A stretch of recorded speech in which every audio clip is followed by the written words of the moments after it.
Hey everybody, welcome back to the channel. It's Rob, it's American Gun Reviews, and so PlayStation Plus had a little deal. If you have a PlayStation Plus membership, you can watch the Season 2 premiere of The Gifted.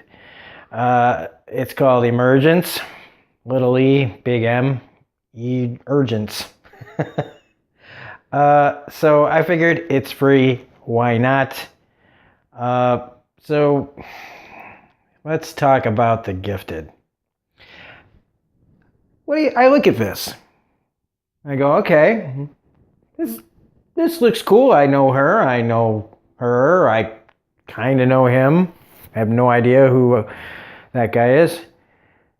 I started watching season 1. I didn't hate it. I really like Amy Acker. I like Stephen Moyer.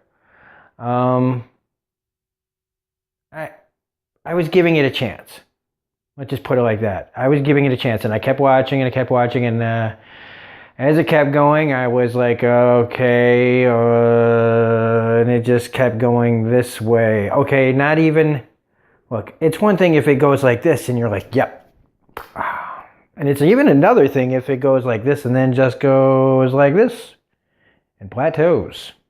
It stays average. Instead, it went like,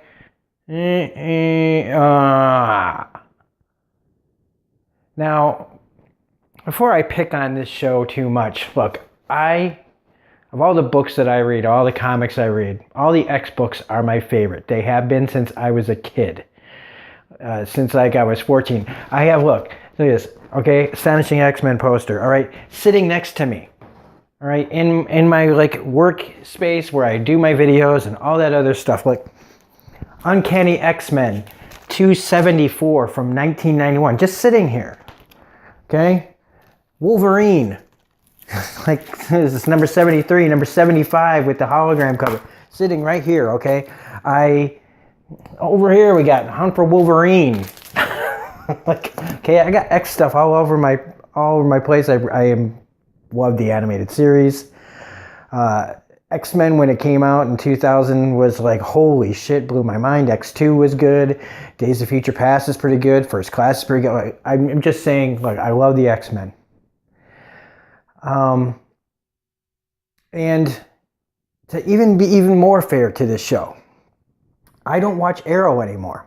I don't watch The Flash anymore. I don't watch Supergirl anymore.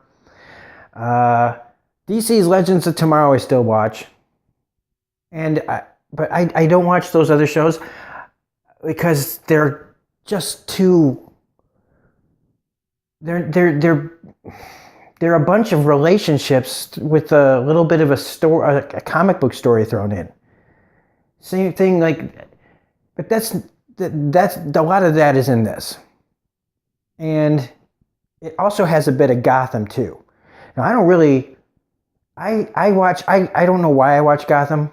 I think I watch Gotham because it's so fucking crazy that I just can't not watch it. And this has a lot of Gotham. So this is like a mix between like Gotham and the CW shows. And it just happens to take place in this X-Men world, some X-Men world. I don't know what X-Men world it's in. But it's all those things. And put them all together, and I just couldn't do it anymore in the first season. I was just like, I don't know if I'll come back to this. It also made me wonder, like, okay, there have been shows in the past, like Mutant X, from like the late 90s, early 2000s. Okay, it was supposed to take place in the X-Men universe, but like none of the characters were anybody that you'd know.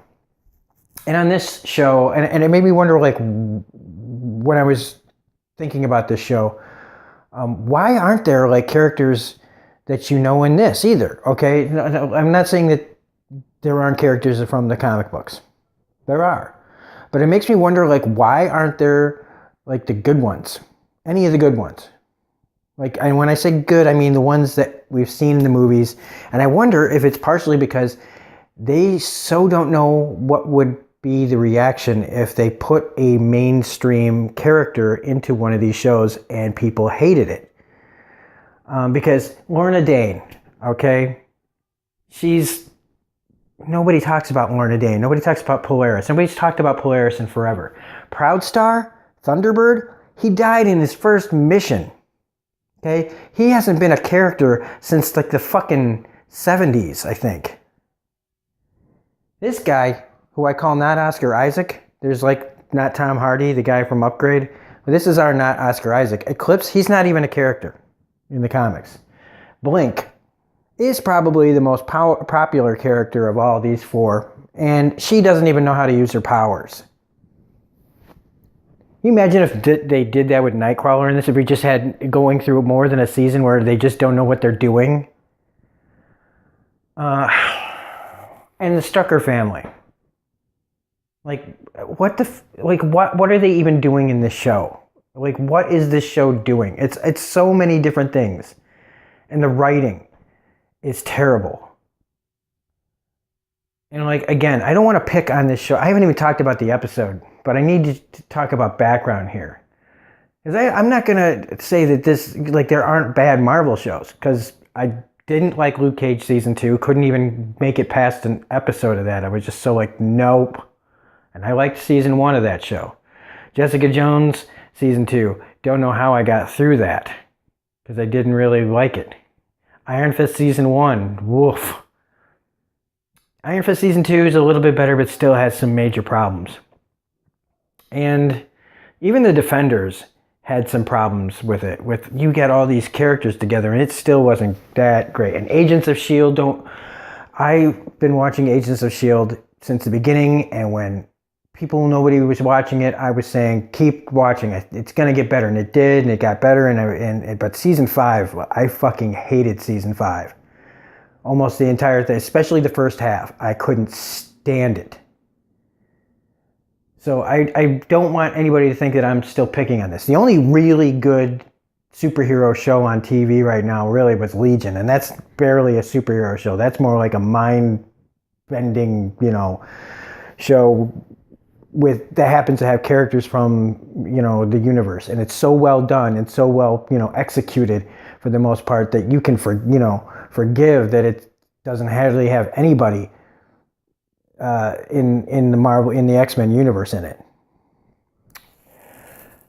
So you go, okay, well then why are you watching this?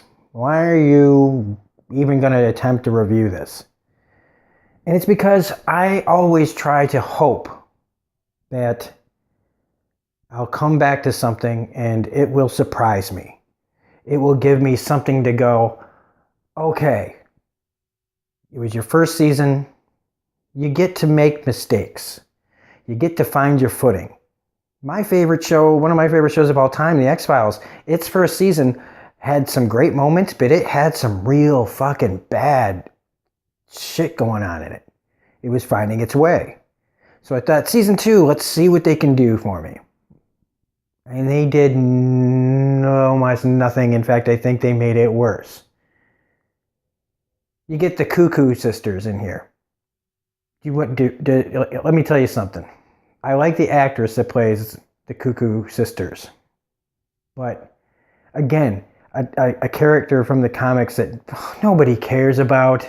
Not really. They're like Z-list. Let's not say Z-list. Let's say they're R-list X-Men characters. The Hellfire Club is a big goddamn deal. And in this, it's just some girl that has like Banshee-like powers. Again, another character that they could use. Who talks about Banshee? Hey, just have Banshee be a bad guy in this. Why not? I mean, we're breaking all the rules anyway. But no, let's just have some lady who has Banshee-type powers, sort of. She's not breaking windows or anything, but she's using some sort of sonic powers to like mess with people. And it's just, and there's the one actor from Breaking Bad and Better Call Saul in this scene, and he gets killed here, and I was like, thank God. Get that poor guy out of this show. And they do solve some problems, like with the lair that they had, where they were always like the mutant underground, and there was like never anybody there. Like, at least now they've kind of, where we just have our characters there, we're not pretending that there's like a big, movement. But the other stuff, like, of course, the one kid goes out, like, they had to find this very thin reason for the teams to separate. And so, of course, one of the Strucker kids has to separate, and that has to be a thing. Then you got Lorna's pregnancy. We're only in season 2. The pregnancy started in season 1. We're in season 1 and 2, and they've already given us a pregnancy storyline. Even the X-Files waited till season, 8. Like, when the show had already jumped the shark, they gave us the pregnancy storyline. They're doing it now. Maybe it's good that they get it out of the way. I don't know. But the whole... Look, she's not a good actress. The lady who plays Lorna, she's not a good actress. But there's not a lot of good acting on this show. Amy Acker and Stephen Moyer are still acting the hell out of this show. They're trying their best.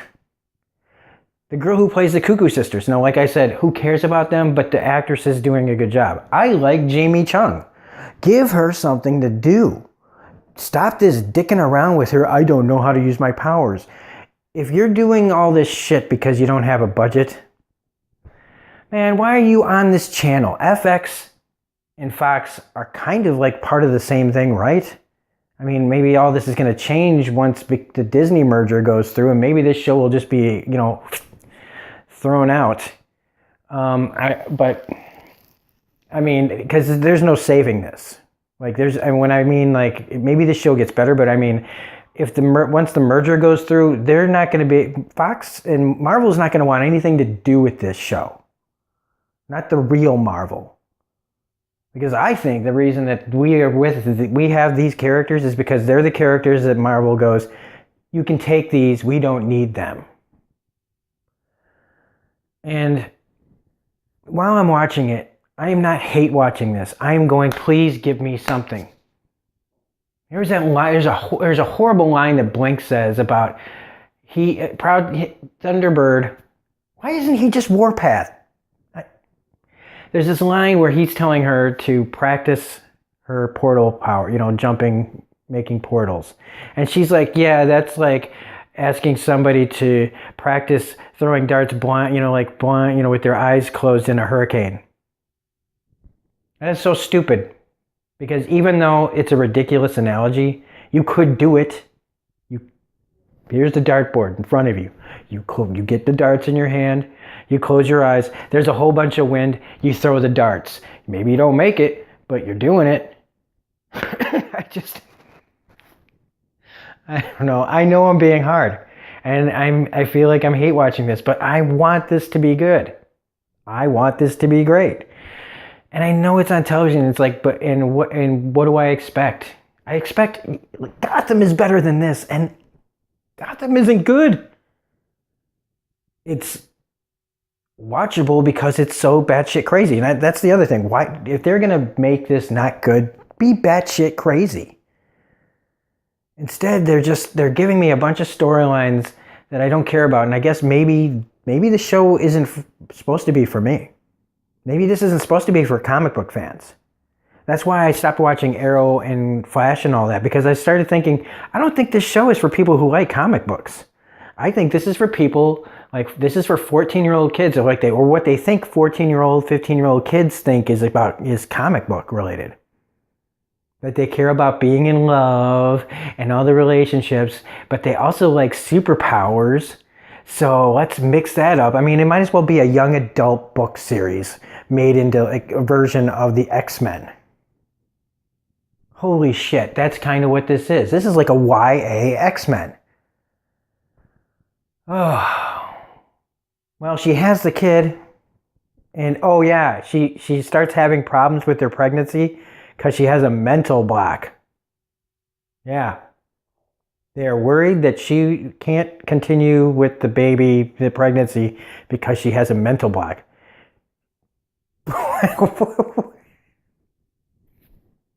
They actually talk about, problems like preeclampsia and stuff in this episode. Just make it that. Make it that. Why mental block? Because she's a mutant? So if anybody was on the fence about this, let me tell you, if you didn't like season 1, you're not going to like this. And I'm going to continue to watch it. And I guess maybe that's a whole Gotham effect. Because I will keep trying, hoping that it'll get better. But I won't review it. I'm only reviewing this because it was free and I wanted to see if it was good. And now I'm just trying to warn you. It's not. The actors, Amy Acker and Stephen Moyer, cannot save this show. And in fact, even though they're really trying their ass off, their characters really don't seem to have a point. Like, what are they doing in the show? Except they're trying to keep this family dynamic together. And they're like the Cleavers, this normal family with the kids are mutants, but like you take this family and you put them in the middle of a mutant war, and it just doesn't fit and it just doesn't work because all this other stuff that's going on around it. It just seems like small potatoes. Like, if you're gonna do this, if you wanted to make this show, just stop trying to make it an X-Men based show. I feel like I don't know. I'm going to stop talking. I'm not even going to say like, subscribe, or anything like that. I'm just warning. This is just a warning. I know somebody I really like, Darren Jakes, who does reviews. He's planning on doing this season, and I'm not. I hope that he likes it. And I'm not trying to make this video to dissuade him from making videos on it. I'm just warning people right now that if you didn't like season 1, you're probably not going to like season 2. And if you were on the fence about it, it's not going to change your mind.